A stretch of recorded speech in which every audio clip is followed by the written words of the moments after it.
Loro Languaged Podcast. Hello, everyone, and welcome back to the podcast. This is your cozy corner for natural English practice and real-life conversations. I'm Jaden. And I'm Aria. We are so happy to have you here with us today. Now, before we jump into today's topic, we have one tiny favor to ask. If you enjoy listening to us, please hit that like button and subscribe to the channel. It really helps other English learners find us. Exactly. And we would also love it if you left a comment down below. It can be super simple.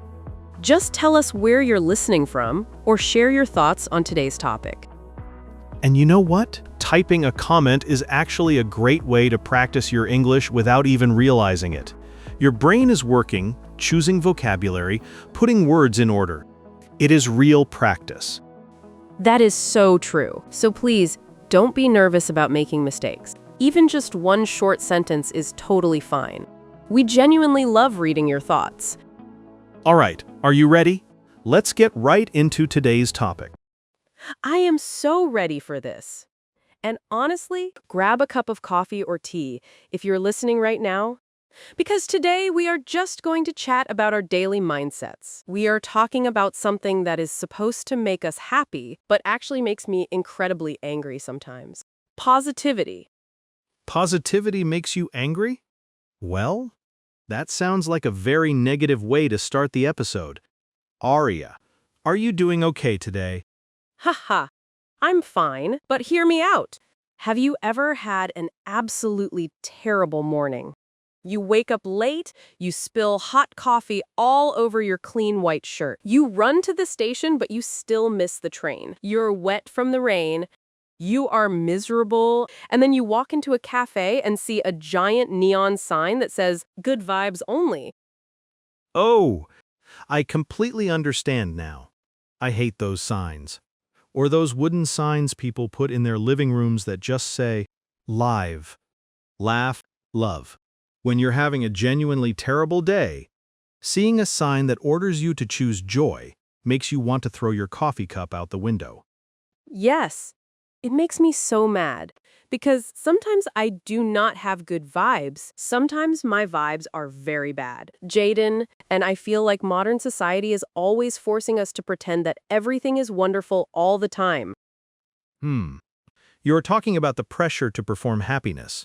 It is actually a huge problem right now.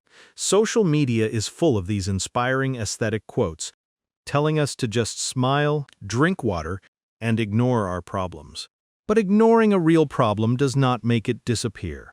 Exactly. It just makes you feel guilty for being sad or stressed. You start thinking, why am I feeling this way?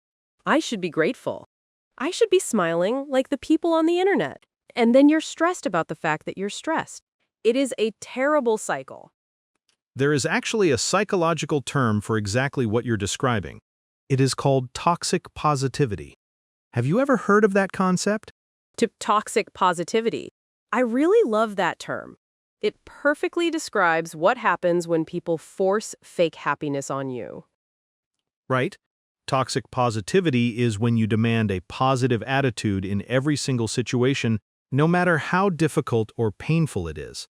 It is basically rejecting normal human emotions. Because humans are supposed to feel sad sometimes. Oh! I have definitely experienced this with certain people. Let me give you a very specific example. You call a friend because you're really exhausted and stressed about a huge project at your job. You just want them to listen. But instead of listening, they just say, well, look on the bright side. At least you have a job. There are people who do not have jobs at all. Wow. That is the worst possible response. It immediately invalidates your feelings. It makes you feel like you're not allowed to be tired or overwhelmed. Yes, I know I'm lucky to have a job, but my brain is still tired. Telling me to look on the bright side does not magically fix my stress or finish my project. It just makes me feel lonely, and it makes me not want to talk to that person ever again. That is the real danger of toxic positivity. When we try to fix someone's sadness with a happy quote, We accidentally shut them down. True optimism is not about ignoring the bad things. It is about accepting the bad things, feeling the pain, but hoping it will get better eventually. Accepting the bad things. That brings me to my favorite part of the week. Venting, just pure, honest, unfiltered complaining. Haha, you are a professional complainer, Aria. I have heard many of your venting sessions, but honestly, complaining can be very therapeutic if you do it right. Sometimes you just need to let the negative energy out of your body. It is true. If I have a terrible day at work, I just need to call a friend and complain about my manager for 10 solid minutes. I do not want advice. I do not want solutions. I just want my friend to listen and say, "Wow, that sounds awful. Your boss is completely crazy." Validation. That is the magic word. We all just want validation. We just want someone to agree that the situation is difficult and that our feelings are normal. Once we hear that validation, our shoulders drop, we take a deep breath, and we usually calm down immediately. Exactly. After a good 10-minute complaining session, I feel so much lighter. I can actually breathe again. It is like opening a window in a very stuffy room. But there is a limit, right? Venting is healthy, but you cannot live in the complaining zone forever. A 10-minute complaining session over a cup of coffee is great, but a 5-hour complaining session will completely ruin your weekend and your friend's weekend. Oh, for sure. If you complain about the exact same problem every single day for an entire year, you are not venting anymore. You're just being miserable and stuck. You have to let the anger out, feel validated, and then you have to actively move on with your day. So how do we actually move on? How do we find that real, healthy positivity without being fake about it? I read about a really simple psychological trick recently. It is about changing the daily vocabulary we use in our own heads. It is called cognitive reframing. Cognitive reframing. That sounds very scientific and expensive. How does it work in real life? It is basically just a mental word game. You try to catch yourself when you complain, and you replace the phrase, "I have to," with the phrase, "I get to." I have to versus I get to. Give me an example of how that works. Okay, think about the boring weekend chores. Usually, you wake up on a Saturday morning and you think, "Oh, I have to go to the crowded grocery store today. I have to clean the dirty kitchen. I have to do laundry." It sounds like a terrible punishment. Yeah, it sounds like a heavy list of adult duties. It makes you want to stay in bed. But if you reframe it, you change the words. You say, "I get to go to the grocery store today because I have money to buy fresh, healthy food for myself. I get to clean my kitchen because I have a safe, warm apartment to live in." Wow, that actually completely shifts the energy in your brain. You are not changing the reality of the situation. You still have to buy the food and wash the dishes. But you are changing how you view the task. It becomes a privilege instead of a punishment. Exactly. Or even with exercise. Instead of saying, "I have to go to the gym," you say, "I get to move my body today because I'm healthy and capable." It makes you feel incredibly lucky just by changing one single tiny word. I get to move my body. That is a much more realistic way to be positive. It actually reminds me of the gratitude journal trend. Have you ever tried keeping a gratitude journal? Oh, the gratitude journal. Every single wellness podcast and lifestyle influencer tells you to write down 3 things you're thankful for before you go to sleep. So, obviously, I tried it last year. I bought a beautiful, very expensive leather notebook just for this purpose. And did it change your life? Did you achieve total inner peace and happiness? Not exactly. On the first night, I took it very seriously. I wrote beautiful, poetic things. I wrote, "I am grateful for the warm sunshine and for my physical health and for the unconditional love of my family." But by day 5, I was too tired after work to think deeply. So I just wrote, pizza, my bed, going to sleep. Haha, my list was exactly the same. When I tried it, I bought special pens, but I just started repeating myself every night. Coffee, air conditioning, not being sick today. I felt like I was failing at being grateful. It just became another stressful task on my to-do list. Right. It became a chore. I would be lying in bed, almost completely asleep, and suddenly I would panic and think, oh no, I forgot to be grateful today. I have to turn on the light and write down 3 things right now. Which completely destroys the entire point of gratitude. It should not be a stressful homework assignment. I think gratitude is much better when it is spontaneous, like when you drink a really good cup of coffee, or you find a perfect parking spot, and you just take 5 seconds to appreciate it in your mind. You don't need to write it in a fancy notebook. Yes, silent, everyday appreciation. Just noticing the good moments while they are actually happening in real time. That is much more powerful than forcing yourself to write a fake essay at midnight. You know, staying positive and grateful is not just about controlling our own minds.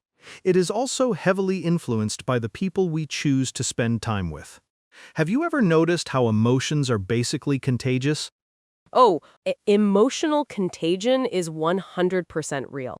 If I walk into a meeting room feeling completely fine and energetic, but everyone else in the room is angry and complaining, within 10 minutes, I am angry and exhausted too. Exactly. We absorb the energy of the people around us like a sponge. And unfortunately, that means we have to talk about a very specific type of person. Energy vampires.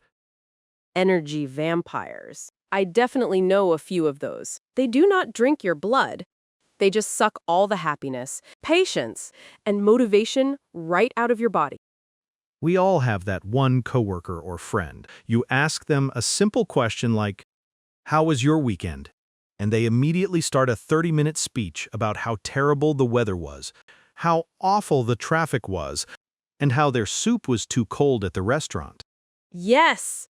They find the negative side of absolutely everything. And the worst type of energy vampire is the one-upper. If you tell them you're tired because you slept poorly, they immediately say, "You think you're tired? I only slept for 2 hours last night." They have to win the suffering competition. Oh, I avoid the one-uppers at all costs. When you hang out with an energy vampire, you leave the conversation feeling completely drained. Your shoulders feel heavy. It is a real drain on your mental health. I have had to create some very strict boundaries with people like that. If they start complaining in an endless loop, I just slowly change the subject, or I politely say, "Wow, that sounds really tough. Anyway, I have to get back to my desk to finish this report."